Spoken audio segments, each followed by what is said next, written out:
Do you struggle with setting boundaries because you're afraid of hurting someone's feelings or damaging the relationship? Maybe you say yes when you want to say no, or let people cross lines you're not comfortable with, or find yourself resentful because you're always giving more than you're receiving. Do you want to protect your peace and energy, but you don't want to be seen as selfish or difficult? Sound familiar? There is a way to set boundaries that support you to feel empowered and aligned without alienating you from the people that you care about most. Hi, I'm Joey Klein, founder and CEO of Inner Matrix Systems. I'm also the author of the book Relationship Alchemy. I train high achievers in the art and science of personal mastery, and to date, over 84,000 people have gone through my trainings. Listen, there's a big misconception about boundaries.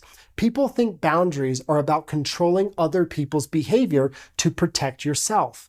But boundaries aren't about the other person at all. They're about you. A boundary is a decision about how you will respond in a way that promotes alignment, not disconnect when certain behaviors show up. And here's the truth that might surprise you. Healthy boundaries actually strengthen relationships because they create clarity and safety for everyone involved. To help you to understand how boundaries work, I want to tell you about my client, Sarah. Sarah is a marketing director who was burnt out because she couldn't say no to additional projects her boss asked her to take on. Not only did her boss keep piling work on her, but her colleagues also constantly interrupted her, making it difficult to fulfill her commitments. She was working 60-hour weeks while feeling guilty about setting any limits. To support Sarah, I taught her the boundary blueprint, and it's simple enough that you can implement it too. First, you must clarify your non-negotiables, which we call expectations. Sarah had to get clear on what she absolutely needed in order to do her job well.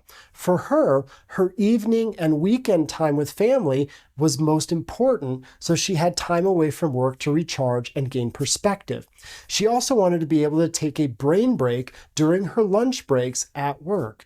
As she was outlining her expectations, she realized she didn't mind taking on extra work as long as she had several hours during the day where she was not interrupted to do it. She wouldn't have been able to even think about setting a boundary without understanding what she absolutely needed in the form of her expectations. Next, you must communicate the boundary, not the consequence. In an effort to complete her work tasks, Sarah used to unintentionally threaten her colleagues when they would interrupt her. She would say, "If you keep interrupting me, I'm going to stop helping you." Instead, she trained her colleagues in the ways in which they could access her help. She communicated, "I'm available for questions between 2 and 3 p.m. each day. Outside of that time, I'll need you to send me an email so I can stay focused." Then you must lead with the positive impact that the boundary creates. Sarah learned to say, "I'm protecting my focus time so I can give you my best work when we do connect," instead of "stop bothering me all the time." Next, you must hold the boundary with compassion. Just because you set and communicate a boundary doesn't mean that people are going to always follow it. But when someone pushed against Sarah's boundary, instead of getting defensive, Sarah would align with a sense of compassion and say, "I understand this feels urgent to you. I'll be able to address it during my available hours tomorrow." Finally, don't justify. Explain once, then hold firm. Sarah stopped over-explaining her boundaries. She'd state it once clearly, then follow through with consistency. Listen, the amazing thing was that people started respecting Sarah more, not less, as she was able to compassionately hold her boundary.